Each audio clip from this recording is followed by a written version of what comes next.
Oke, assalamualaikum warahmatullahi wabarakatuh.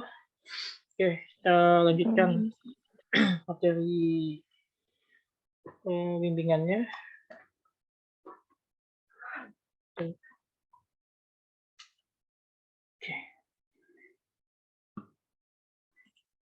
untuk materi hari ini materi terakhir ya untuk sebelum besok ininya ya semoga ada yang keluar lah kayak gitu dari bimbingan ini. Kemudian materi yang belum saya sampaikan sebenarnya masih banyak. Jadi tinggal dibaca-baca sendiri ya. Jadi pelajari sendiri. Karena nggak mungkin saya nyampaikan semuanya kayak gitu. Materinya terlalu banyak. Jadi sambil dibaca, file-file yang sudah saya kasihkan kemarin kayak gitu. Oke, saya lanjutkan penjelasan dari video yang kemarin. Kemarin video itu saya habiskan sampai di sini ya. Nah, hari ini saya masuk dari ini, lanjutan dari video yang saya kirim tadi malam. Oke, ada yang namanya vulkanisme di sana. Masih berbicara di litosfer, sebenarnya materi kebumian ini tidak hanya litosfer, tapi ada hidrosfer, atmosfer, stratosfer, dan sampai ke jagat raya. Nanti yang makanya kata saya yang belum selesai, yang enggak sempat dibahas itu nanti bisa dipelajari sambil dipelajari aja.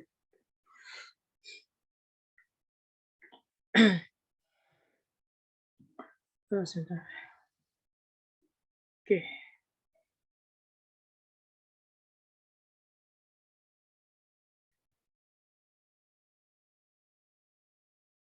Oke.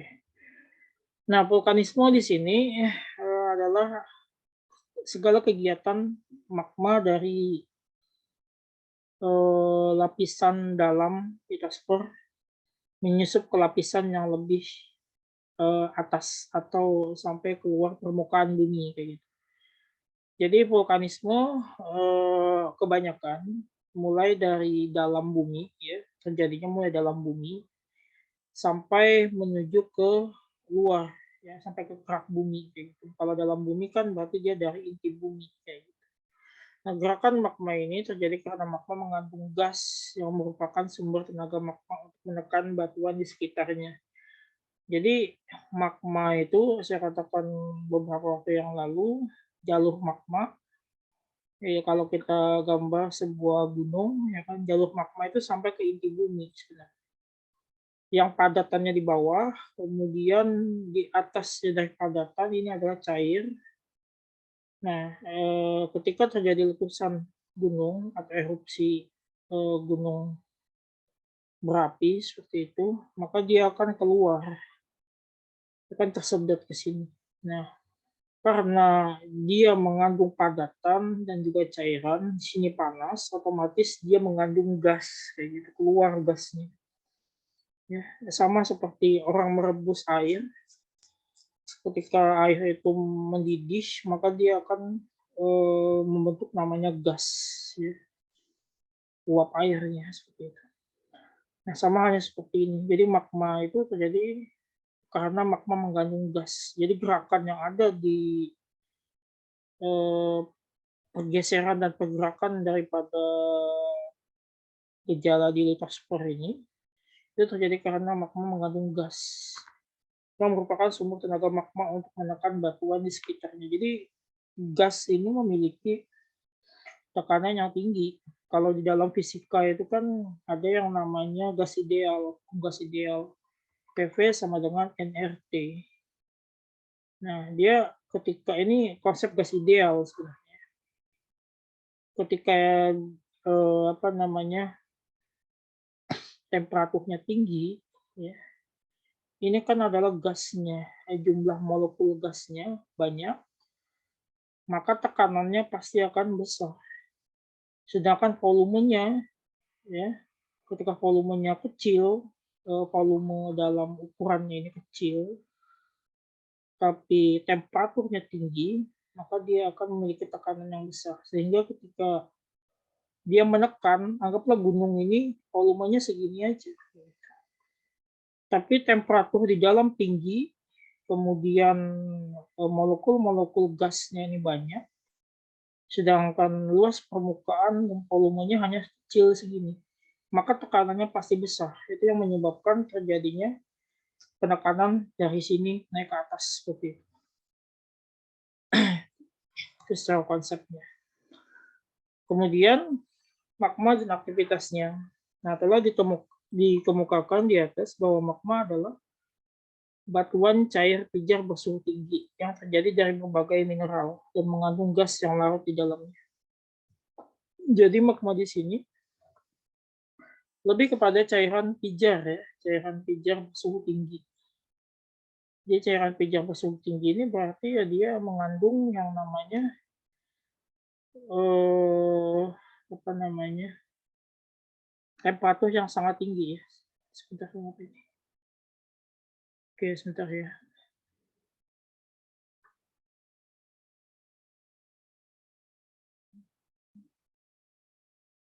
Oke. Dia mengandung temperatur yang sangat tinggi. Jadi cairan yang panas sekali, ya, seperti besi. Besi dilelehkan seperti itu, ya, mirip seperti itu. Secara otomatis dia dapat membakar apapun yang ada di sekitarnya seperti itu.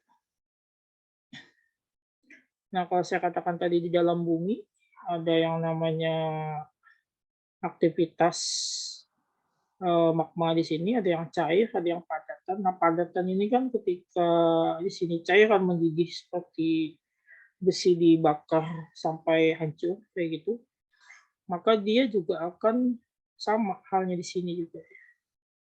Nah, sama jadinya kayak gitu. Jadi batuan pijar cair bersuhu tinggi yang terjadi dari berbagai mineral. Mineral di dalam bumi macam-macam, tidak hanya besi saja, tapi yang paling dominan adalah besi kayak gitu. Karena ya di dalam inti bumi lebih dominannya besi kayak gitu. Dan mengandung gas yang larut di dalamnya. Macam-macam gasnya, ada gas karbon, ada gas metan, kemudian ada gas apa lagi ya? Argon, krypton, xenon, segala macam. Kemudian di dalam litosfer magma menempati suatu kantong yang dinamakan dapur magma. Ya, dapur magma sudah saya jelaskan kemarin, tempat terbentuknya magma gitu ya. Jadi salah satu di sini ya, misalnya di bagian dalam kayak gini, ini yang padatannya, yang cairnya. Berarti tempat pembentukan magma itu ya namanya dapur magma. Kalau jalan keluarnya kan namanya jalan magma kayak gitu. Jadi jalan magma ini bisa di sini, ya bisa di mana aja kayak gitu. Tapi pada umumnya kan adalah di sini ya kayak gitu. Jadi jalan magma. Kalau dapur magma ya berarti dia rata-rata di sini.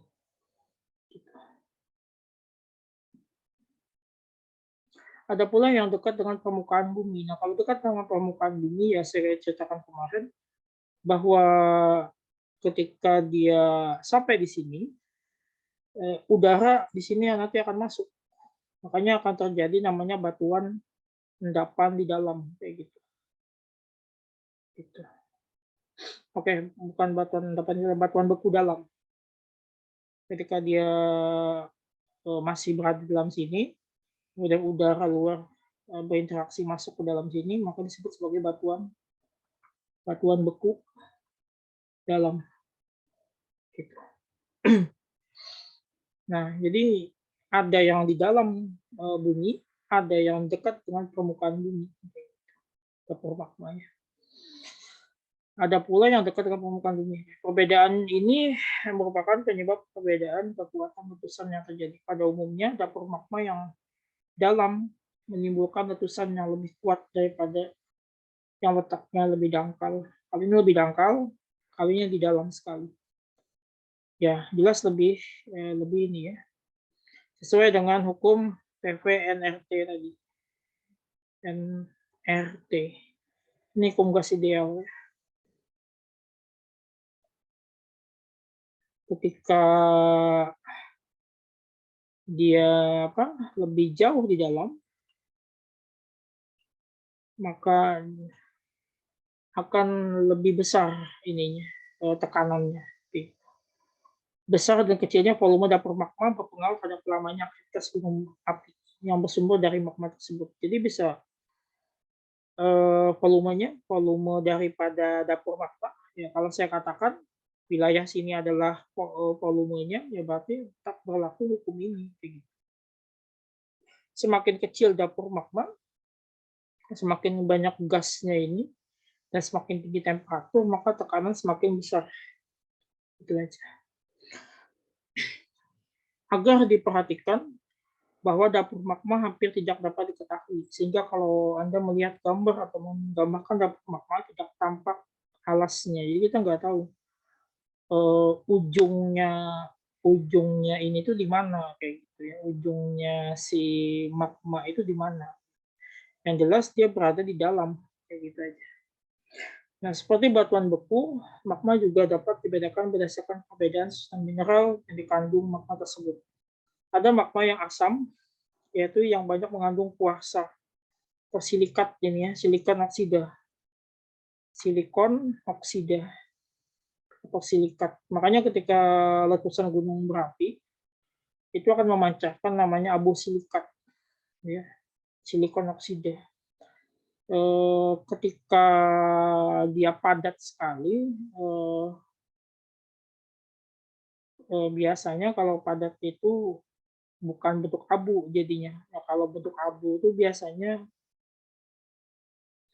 keluar ketika kering kayak gitu ya. Tapi ketika basah dia biasanya akan mengumpul jadi yang namanya lahar dingin kayak gitu atau kayak lumpur, lumpur silikat ya.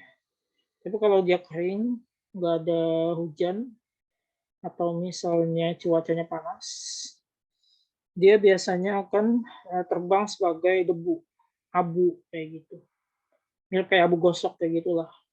Cuma kalau kena mata pedih itu. Makanya ketika orang dekat dengan gunung berapi, kemudian gunung itu meletus, menghamburkan abu silikat, itu kalau kena mata, mata bisa rusak kayak gitu. Karena di dalam silikat itu mengandung silikon gitu. Mirip dengan unsur apa bahan baku kaca. Jadi kaca itu kan kaca kaca yang kita jumpai di sekitar kita. Itu sebenarnya terbuat daripada silikon. Ya salah satunya juga silikat diambilnya. Kalau destruksi dia menjadi silikon. Gitu. Kalau di permukaan bumi ini kan unsur-unsur seperti silikon, oksigen segala macam itu tidak berdiri tunggal kayak gitu. Dia menyatu dengan unsur lain sehingga membentuknya namanya senyawa. Jadi silikon ini untuk memisahkan dari silikon dari menjadi silikonnya, dia harus destruksi supaya dia terlepas dari rantai O2-nya gitu. Sehingga dia bisa berdiri silikon tunggal. Gitu. Nah, silikon ini yang digunakan orang untuk membuat kaca dan macam-macam juga ada bahan baku kosmetik segala macam ya gitu. Nah, sebenarnya silikon itu ya tadi kalau sudah mengandung silikat kalau kena mata biasanya rusak matanya. Makanya ketika dekat dengan gunung berapi ada letusan erupsi gunung biasanya orang menggunakan kacamata sebagai pelindung kayak gitu. Bahkan kalau masuk ke dalam paru-paru bisa membahayakan paru-paru terhisap ya. Nah, kalau dia jadi kena hujan, maka yang disebut sebagai lahar dingin. Dia turun ke apa namanya perkampungan, misalnya ke aliran sungai, menggenangi sungai. Nah, itu yang disebut sebagai lahar dingin. Jadi lumpur jadi. Nah, kemudian magma yang basah, yaitu yang kurang mengandung kuarsa. Jadi semakin banyak kuarsa, dia semakin asam. Dan sedikit kuarsa, dia semakin basah. Kayak gitu.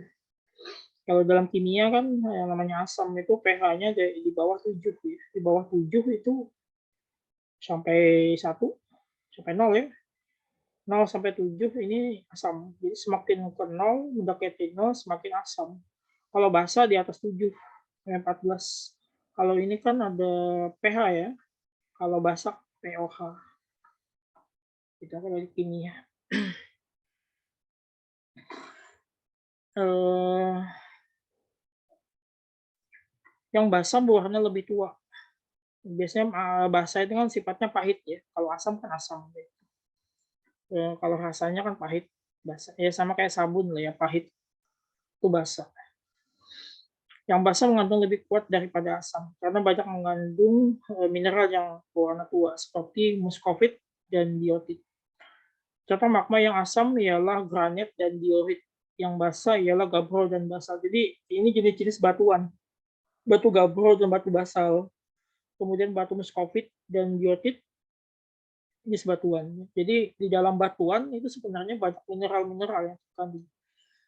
Sama kayak saya ceritakan kemarin, ada yang nama turmalin, juga salah satu mineral yang banyak, salah satu bahan atau batuan yang juga banyak mengandung mineral alam. Jadi jenis-jenis kayak gabbro, basalt, kemudian muskovit, biotit ini juga banyak mengandung mineral. Itu juga granit dan diorit. Gitu. Kemudian yang kedua, erupsi atau ekstrusi magma. Jadi kita kenal sebagai erupsi ya. Kalau biasa berbicara tentang erupsi berarti lebih ke gunung gitu. Sebenarnya vulkanisme dalam arti yang lebih sempit berarti ekstrusi magma. Dari dapur magma melalui diatrema, magma menyusup ke atas sampai ke permukaan bumi. Proses keluarnya magma ini dinamakan letusan atau erupsi. Jadi erupsi lebih ke gunung biasanya. Jarang ada erupsi di daerah dataran rendah gitu. Kalau dataran rendah biasanya ke gempa nanti, bukan ke erupsi. Nah, erupsi lebih kepada lelehan, efusif. Nah, kalau gempa kemarin kan, saya katakan di video saya kemarin, itu adalah pergeseran daripada lempeng. Bisa jadi terjadi karena ya lempeng tadi bergeser dan tidak tidak menutup kemungkinan terjadinya di dataran rendah kayak gitu. Tidak harus di pegunungan. Nah, tapi kalau erupsi ini mau nggak mau terjadinya di gunung kayak gitu. Karena dia eh, sebagai aktivitas daripada dapur magma kayak gitu. Dari dapur magma melalui diatrema, magma menyusup ke atas sampai ke permukaan bumi. Proses keluarnya magma dinamakan letusan atau erupsi. Ada beberapa macam erupsi. Yang pertama ada lelehan atau efusif. Kemudian ada pula erupsi ledakan. Kalau lelehan ini lebih kepada lahar keluar yang meleleh kayak gitu. Kemudian ledakan dia seperti semburan gas dan ya seperti ledakan lah kayak gitu. Seperti kembang api atau petasan yang meledak ya seperti itu. Jadi di aktivitas erupsi itu juga ada ledakan, tidak hanya lelehan saja. Ciri erupsi efusif adalah adanya lelehan lava ya atau lahar. Biasanya lahar panas, nggak lahar dingin. Kalau lahar panas keluarnya warna merah ke kuning-kuningan ya, di permukaan bumi. Sedangkan pada erupsi eksplosif disemburkan butiran magma yang berupa padat dan dinamakan ekvata atau pirplastika. Jadi ada padatan yang keluar ada cairan. Nah, dari mana keluarnya? Ya material dalam bumi tadi. Kalau saya gambarkan lagi, material dalam bumi ya salah satu isinya kan tadi adalah besi yang padatan di paling inti dalam. Besi ini kemudian di atasnya ada cairan, cairan yang panas ya, itu cairan magma tadi. Nah, baru yang sampai ke atas. Ini jalan jalan magma keluar. Ketika terjadi itu, ini juga tersedot keluar. Makanya ketika terlempar ke atas, padatannya terlempar. Kayak gitu. Karena tekanannya sangat besar di dalam di dapur magma tadi, dia keluar juga. Jadi bersamaan dengan cairan lahar panasnya kayak gitu. Jadi padat keluar. Itu sebabnya kenapa kita menjumpai yang namanya biji besi di permukaan bumi kayak gitu. Padahal besi di dalam bumi adanya. Tapi kita menjumpai biji besi. Salah satu contohnya kan di Kota Baru ya. Kota Baru itu tambang biji besi terbesar di Kalimantan. Kayak gitu. Saya nggak tahu apakah nambangnya gimana gitu. Apakah nambangnya di permukaan bumi atau di dalam bumi kayak gitu ya. Di Pulau Sebuku itu. Tapi konon katanya ya banyak di sana kayak gitu, eee, ladang tambang biji besi.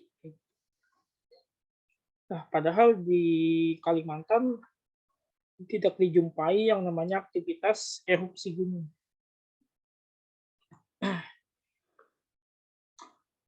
Oke, kemudian, sedangkan pada erupsi jadi ada 2 tadi saya katakan, yang pertama tadi efusif, berarti dia lelehan, lava di permukaan bumi, kemudian yang efusif semburan magma padat, kemudian dinamakan eflata dan piroklastik. Adapun tenaga pendorongnya, adalah gas magmatik. Ada 3 macam benda vulkanik. Yang pertama ada namanya benda cair, nanti kedua padat, yang ketiga, bentar, oh 2 saja dulu, oke. Yang pertama ada namanya benda cair ya, benda cair, isinya apa saja, isinya lava, lahar lahar hujan, lahar dingin ini ya. Lava ini magma yang telah meleleh di permukaan bumi. Ya sebenarnya kita sering menyebutnya sebagai lahar juga ya, cuma di dalam ilmu kebumian ini dibedakan, kayak gitu. Jadi lava ini magma yang meleleh di permukaan bumi yang sudah terkontaminasi udara luar. Kemudian lahar, lelehan, lumpur panas yang terjadi, dari magma yang bercampur air. Kalau ini sudah terkena udara dingin, kemudian kalau lahar ini sudah terkena air, ya, ini belum terkena air kalau lava ini muncul muncul dari letusan gunung langsung keluar, kemudian dia berinteraksi dengan udara tanpa adanya campur tangan air. Ini namanya lava. Jadi nggak ada hujan, nggak ada apapun, lava turun sampai ke perkampungan misalnya, itu lava namanya. Kemudian lahar, lahar ini mungkin kena basah sedikit hujan kayak gitu. Karena kan di sekitar gunung itu ketika terjadi erupsi itu, udaranya dingin akhirnya. Apa ya, cuaca kayak gitu ya, berubah jadi dingin. Kenapa? Karena memang panas di sana, karena, sinar matahari itu terhalang oleh kabut asapnya tadi, terhalang oleh abu vulkanik tadi, dia tidak sampai. Jadi, sinar matahari itu cahaya matahari dan panas matahari itu terhalang, sehingga seakan-akan, cuaca itu mendung kayak gitu, berubah drastis, mendingin suasana di situ. Tapi memang panas jadinya di sekitar gunung itu kan panas, gitu. Nah, karena, bersentuhan dengan keadaan seperti itu, maka lembab jadinya, lembab dan lama-lama akan turun hujan. Kalau mungkin turun hujan masih nggak apa-apa, tapi kalau sudah turun hujannya deras, sampai membanjiri, ini disebut sebagai lahar hujan atau lahar dingin namanya. Kalau ini, hujannya nggak terlalu ini ya, nggak terlalu banyak kayak gitu, airnya nggak terlalu banyak bercampur, namanya lahar. Kemudian yang kedua ada benda padatan, itu eflata dan piroklastik. Menurut besar butirnya ada beberapa macam eflata. Itu saya coba bacakan eflatanya apa ya.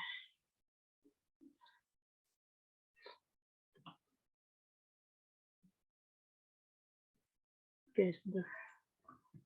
Eflata.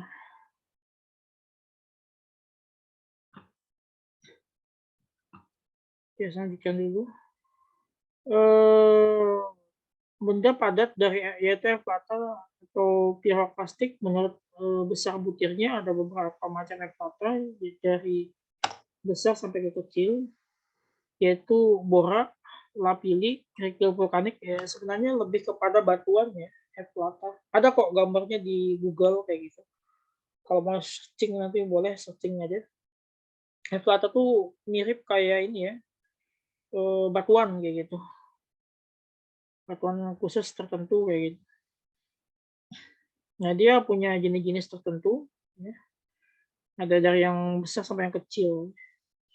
Ya, nama-namanya ada bora, lapilli, kerikil vulkanik ya, dan abu vulkanik. Ya, ini yang paling banyak keluar dari erupsi kayak gitu, abu vulkanik. Abu vulkanik ya isinya tadi adalah silikat atau SiO2 gitu. Batu apung juga termasuk eflata, yaitu batuan berongga yang berasal dari buih magma. Jadi buih magma, magma itu kalaunya ini ya panas gitu kan, ya berbuih sama kayak air itu kalaunya mendidih, dia menimbulkan buih ya. Nah itu sama juga kayak gitu. Jadi panas sekali, kemudian berbuih, kemudian ketika kontak dengan udara luar, dia mendingin, maka terbentuk batuan yang seperti ada rongga-rongganya di dalam. Ya, karena dia bersentuhan dengan udara luar sehingga dia cepat membeku. Kayak gitu. Kemudian yang ketiga, menurut asal pembentuknya, Plato dibagi menjadi dua. Pertama, otogen, yaitu bahannya dari magma yang terlempar ke atas pada saat erupsi. Jadi ini terlemparnya ke atas kayak gitu. Kemudian membeku. Kemudian alogen, bahan berasal dari batuan litosfer pada dinding diatrema yang terbawa keluar oleh erupsi eksplosif. Hampir sama ya sebenarnya, cuma pembedaannya adalah dia litosfer, batuan litosfer di luar ya, batuan yang berada di luar, yang kontak dengan magma tadi, gitu. Kemudian yang berikutnya yang keempat, yang terbentuk adalah gas. Jadi ada 4 jenis. Pertama tadi ada yang namanya cair, kemudian padatan, eflata, kemudian gas. Jadi ada 4, ada bentuk cair, padat, eflata, dan gas. Nah, gas yang terbentuk di sini adalah gas CO2. H2S ya pasti ya karena dia mengandung belerang. Kalau H2S ini sebenarnya banyak dijumpai di kawah gunung. Ya kalau jalan-jalan ke Bromo ya, Gunung Bromo di Jawa Timur, di Malang ya. Itu juga ada ya kawah Bromo itu biasanya jadi objek wisata kan, kayak dikasih pagar kayak gitu. Nah, itu akan tercium bau H2S-nya. H2S itu mirip kayak bau telur busuk. Eee, karena dia mengandung sulfur, S-nya sulfur, apa namanya, belerang, gitu. Zat lemas atau N2 nitrogen ya, nitrogen, dan ada juga isinya adalah H2O atau uap air. Nah, ini gas-gas yang berada atau terbentuk saat erupsi. Kemudian yang ketiga, intrusi magma atau plutonisme dari dapur magma dengan kekuatan tekanan gas dan kemampuan melarutkan batuan yang bersinggungan. Magma bergerak ke lapisan lain. Arahnya ke lapisan di atasnya atau ke lapisan yang relatif lebih lunak. Gerakan magma dapat juga terjadi karena mendapatkan batuan dari retakan-retakan pada batuan sekitar. Jadi intrusi magma atau disebut sebagai plutonisme. Gerakan magma dapat juga terjadi karena mendapatkan bantuan dari retakan pada batuan sekitarnya. Jadi ini lebih kepada retakan, ya karena aktivitas vulkanisme juga masih. Ya. Kemudian dia menghantam ke luar, kayak gitu, lapisan-lapisan litosfer. Nah, sehingga dia mendapatkan retakan-retakan daripada batuan di atasnya seperti itu. Nah, sama seperti di dalam goa misalnya, ketika ada intrusi magma, ada erupsi, maka di dalam tersebut akan retak kayak gitu. Nah, ini sebagai bilang intrusi. Intrusi itu lebih ke dalam ya, bagian dalam. Nah, retakan ini mungkin terjadi karena tekanan gas magma itu sendiri. Jadi gas itu kuat sekali. Saya katakan tadi ketika berbicara tentang gas ideal, maka ketika tekanannya sorry, ketika gasnya jumlahnya banyak, volumenya kecil, maka tekanannya akan besar, tekanan gasnya. Mungkin pula karena tektonismenya atau gempa. Ya, gempa itu juga diakibatkan oleh aktivitasnya tadi, kayak gitu. Sehingga dia bergeser lempeng tektonik di bawahnya. Kemudian aktivitas magma di dalam lapisan litosfer yang memotong atau menyusup di antara lapisan litosfer, tetapi tidak mencapai permukaan bumi, dinamakan vulkanisme atau intrusi magma. Jadi definisinya adalah seperti ini gitu. Jadi aktivitas magma di dalam lapisan litosfer yang memotong atau menyusup di antara lapisan litosfer. Jadi ya sama, saya katakan kalau di dalam gua ternyata ada gempa di dalam gua, bisa jadi karena aktivitas magma ya yang menyusup sampai ke litosfer gitu. Kemudian intrusi magmanya masukkan batuan-batuan ya atau bentukan-bentukan lain yang namanya batolit, yaitu batuan beku yang bentuk di dalam dapur magma, batu batolit ya. Kemudian lakolit, kemudian ada namanya keping intrusi atau seal ya, ini seal ya, pemisahan atau itu namanya seal.